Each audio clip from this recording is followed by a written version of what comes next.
Master huquqda onlayn darslar 11-sinf davlat va huquq asoslari o'quv dasturi 27-mavzu. Jinoyat protsessi ishtirokchilari mavzusi.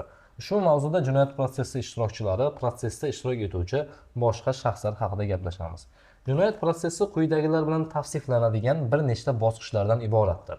Jinoyat protsessining umumiy vazifalaridan kelib chiqadigan o'zining alohida vazifalari bilan, ishtirokchilarning alohida tarkibi bilan, bu ishtirokchilarning o'ziga xos harakatlari va huquqiy munosabatlari bilan va bu faoliyatga yakun yasaladigan o'ziga xos hujjatlar bilan bog'liq bo'lar ekan. Jinoyat protsessida surishtiruvchi, tergovchi, sudya, sud majlisi kotibi, prokuror ishtirok etadi. Jinoyat ishini yuritishda jamoalar va ularning vakillari ham ishtirok etishi mumkin. Jinoyat protsessida o'z manfaatini himoya qiladigan shaxslar, himoyachilar va vakillar ishtirok etadi.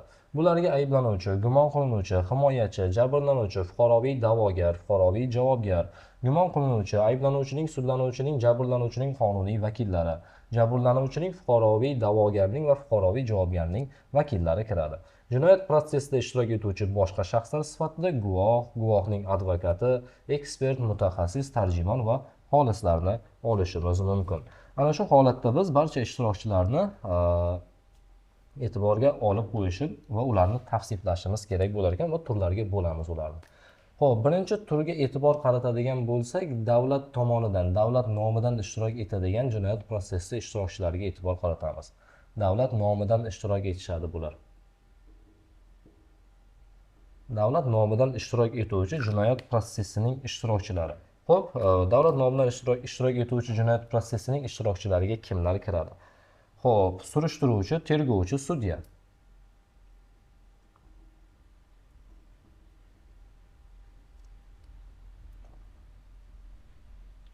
Surishtiruvchi, tergovchi, sudya, sud majlisi kotibi,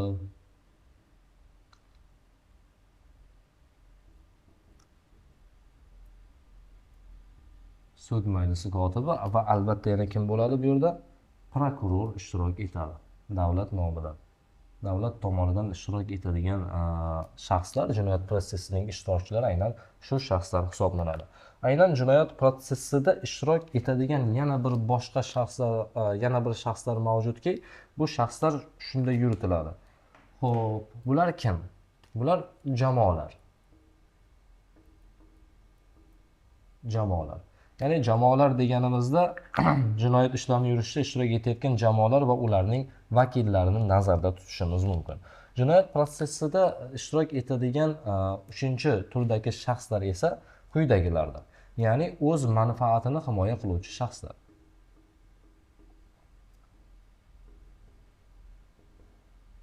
O'z manfaatini himoya qiluvchi shaxslar.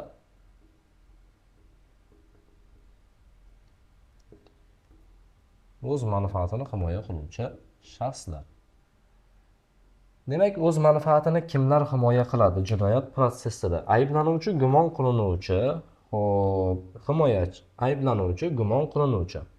Xo'p, e'tibor qaratamiz. Ayblanuvchi, gumon qilinuvchi,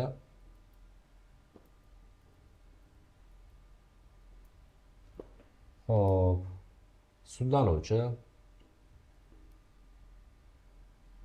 o'z manfaatini himoya qiladigan shaxslar.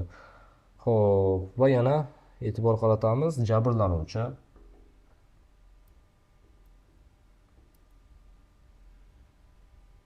fuqaroviy da'vogar va javobgar,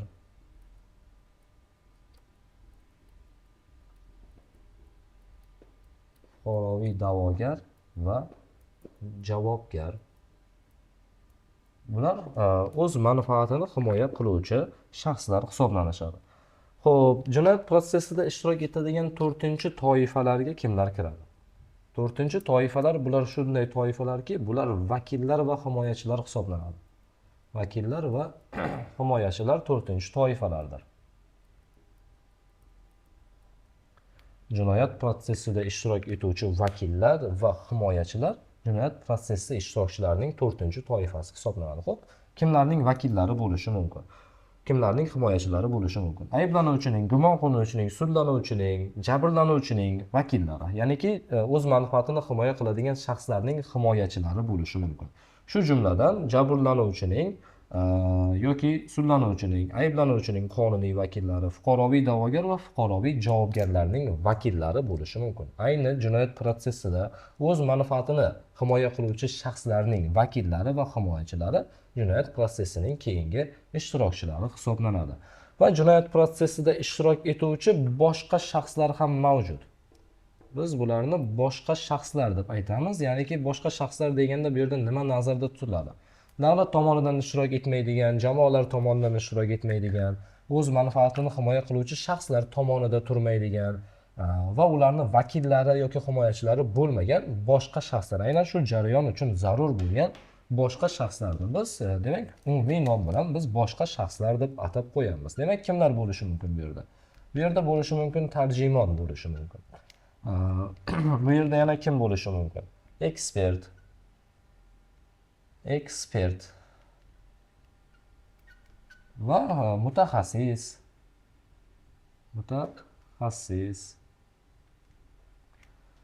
Jinoyat protsessida ishtirok etadigan fuqaroviy boshqa shaxslarga aynan shular kirishi mumkin. Yana kimlar bo'lishi mumkin?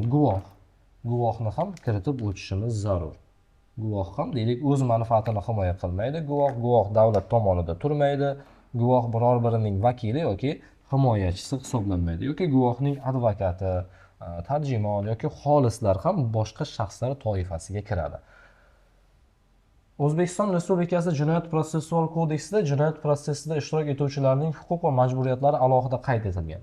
Quyidagi hollarda sudya, shuningdek xalq maslahatchisi, prokuror, tergovchi, surishtiruvchi, tergovga qadar tekshiruvni amalga oshiruvchi organning mansabdor shaxsi, sud majlisining kotibi jinoyat ishini yuritishda ishtirok etishga haqli emas yoki uni rad qilishi lozim bo'ladi. Demak, qaysi holatlarda e'tibor qarating, qaysi holatlarda sudya, tergovchi, surishtiruvchi, tergovga qadar tekshiruvni amalga oshiruvchi organning mansabdor shaxsi yoki prokuror yoki sud majlisining kotibi ishtirok etishga haqli emas yoki ishda ishtirok etib qolayotgan bo'lsa, o'sha ishni o'zidan bilib rad qilishi lozim. Qaysi holatlarda? 3 ta asosiy holat keltiriladi. Birinchi holat, ular, ya'ni surishtiruvchi, tergovchi, sudya, sud majlisi kotibi, prokuror, surishtiruvga qadar dastlabki tergovni amalga oshiruvchi organning mansabdor shaxsi shu ish bo'yicha jabrlanuvchini, fuqaroviy da'vogarni, fuqaroviy javobgarni, ekspert, mutaxassis, tarjimon, xolis, guvoh, himoyachi sifatida gumon qilinuvchi, ayblanuvchi, sudlanuvchining qonuniy vakili yoki jabrlanuvchi fuqaroviy da'vogar, fuqaroviy javobgarning vakili sifatida ishtirok etayotgan yoki shu ishda ilgari ishtirok etgan bo'lsa, demak, bu shaxslar ishni yuritishda ishtirok eta olmaydi yoki uni rad qilishlari lozim bo'ladi. Ushbu ishni yuritish uchun mas'ul bo'lgan biror bir mansabdor shaxsda yoki Jinoyat protsessual kodeksining 76-moddasi 1-qismining 1-bandida ko'rsatilgan o'zga shaxslarning qarindoshlari bo'lsa, deylik prokuror bilan sudya bir-biriga qarindosh bo'ladigan bo'lsa, deylik boshqa holatlarda ayblanuvchi, gumon qilinuvchi, sudlanuvchi, jabrlanuvchi fuqaroviy da'vogar yoki fuqaroviy javobgarning qarindoshlari bo'ladigan bo'lsa, bu ishni ishtirok etishda ishtirok eta olmaydi. Bu ishni ko'rishda ishtirok eta olmaydi va o'sha ishni rad qilishi lozim bo'ladi. Va ularning xolisligi va beg'arazligiga shubha tug'diradigan holatlar mavjud bo'ladigan bo'lsa ham, bu ishni rad qilishlari lozim bo'lar ekan. Qanday qilib sudyaning xolisligiga shubha tug'ilishi mumkin yoki beg'arazligiga shubha tug'ilishi mumkin. Deylik, sudya qattiq ta'sirlanishi mumkin jinoyatdan. Prokuror shu jinoyatdan qattiq ta'sirlanishi mumkin. Nima bo'lishidan qat'iy nazar uni xolisligiga shu paytda shubha tug'ilib qoladi. Ya'niki o'sha ayblanuvchiga maksimal darajada og'irroq jazo berishga harakat qiladi, o'zini shunga tayyorlaydi. Sudya bu paytda o'rtada bo'lishi kerak. Na davlat jabrlanuvchi tomonga, na ayblanuvchi tomonga yon bosmaydi. Sudya adolatli qaror chiqarish vazifasini bajarishi kerak. Lekin xolisligi va beg'arazligiga shubha tug'diradigan hollarda u ishni rad qilishi lozim bo'lar ekan. Demak, bular qarindosh bo'ladigan bo'lishsa, ilgari shu ishni ko'rishda boshqa shaxs sifatida ishtirok etgan bo'lsa yoki xolisligi va beg'arazligiga shubha tug'diradigan hollarda ishni o'zlari rad qilishlari lozim. Agar o'zlari rad qilmagan holatda ham bu ishni yuritishda ishtirok etishga haqli hisoblanishmaydi. E'tibor qaratamiz. Demak, Jinoyat ishini sudyalar tomonidan yuritilishda ishtirok etish yoki ishtirok eta olmaslik holatlari to'g'risida gaplashamiz. Endi e'tibor qarating, sud bosqichlari bor, jinoyat sudlarida. Birinchi marta ko'rilayotgan bo'lsa, birinchi instansiya yoki apellyatsiya instansiyasi yoki kassatsiya instansiyasi yoki taftish instansiyasi degan sudlarning bosqichlari bor. Agar sudya ishni birinchi instansiyada ko'rishda ishtirok etgan bo'lsa, keyingi instansiyalarda, apellyatsiya instansiyasida ham, kassatsiya instansiyasida ham, taftish instansiyasida ham shu ishni ko'rishda ishtirok eta olmaydi. Tushunarli? Shu ishni ko'rishda ishtirok eta olmaydi. Yoki sudya ishni, e'tibor qarating, apellyatsiya instansiyasi sudida ko'rishda ishtirok etgan bo'lsa, shu ishni birinchi instansiya yoki kassatsiya instansiyasi sudida yoki boshqacha tartibda ko'rishda ishtirok eta olmaydi. Agar ishni kassatsiya instansiyasi sudida ko'rishda ishtirok etgan bo'lsa, ishni birinchi instansiya yoki apellyatsiya instansiyasi sudida yoki taftish instansiyasida ko'rishda ishtirok eta olmaydi. Xullas, nima demoqchimiz? Sudyani ishda ishtirok eta olmasligi bilan bog'liq bo'lgan holatlarda. Sudya qaysidir instansiyada xuddi shu ishni ko'rishda ishtirok etdimi? Keyinchalik qaysi instansiyada bo'lishidan qat'iy nazar, u taftish bo'lsin, xoh kassatsiya bo'lsin, xoh birinchi instansiya bo'lsin, xoh apellyatsiya instansiyasi bo'lsin, biror bir instansiyada ishni ko'rishda ishtirok eta olmaydi. Bir marta ishtirok etdimi shu ishda, boshqa bosqichda, boshqa instansiya sudida shu ishni ko'rishda ishtirok eta olmaydi. Mana shunday ma'lumotlarni oxirida ishtirok etishga haqli emas, ishtirok etishi mumkin emas, ishtirok eta olmaydi deb negativ yozilgan bo'lsa, bu ma'lumotlarni siz sudyaga bog'liq bo'lgan ma'lumotlarni to'g'ri ma'lumotlar deb belgilaysiz. Lekin surishtiruvchi, tergovchi, shuningdek sud majlisining kotibi bo'ladigan bo'lsa, o'z protsessual majburiyatlarini bajarishi, basharti ushbu ish qo'shimcha tergov yuritish yoki sudda yangidan ko'rish uchun yuborilgan bo'lsa, ular tomonidan tegishlicha surishtiruv, dastlabki tergov yuritishda, shuningdek sud majlisi bayonnomasi yuritishda monelik qilmaydi. Ya'ni surishtiruvchi, tergovchi yoki sud majlisining kotibi shu ishda qayta ishtirok etishi mumkin ekan, lekin sudya mana shu ishda boshqa instansiyaga o'tgan paytda ishtirok etishga haqli bo'lmaydi. Shu o'rinda Abu Ali ibn Sinodan shunday hikmatli so'z keltiriladi. Hijolat va tortinchoqlik qayg'u va yomonlik tufayli tinchlikning buzilishidir. Bundan inson o'zining o'tmishi, hozirgi payti va kelajakdagi mavqei qanday bo'lishidan qat'iy nazar o'zini koyiydi, deya Abu Ali ibn Sino aytib o'tgan jumla hisoblanar ekan. Master huquqda onlayn darslar 11-sinf davlat va huquq asoslari o'quv dasturi bu 27-mavzu edi.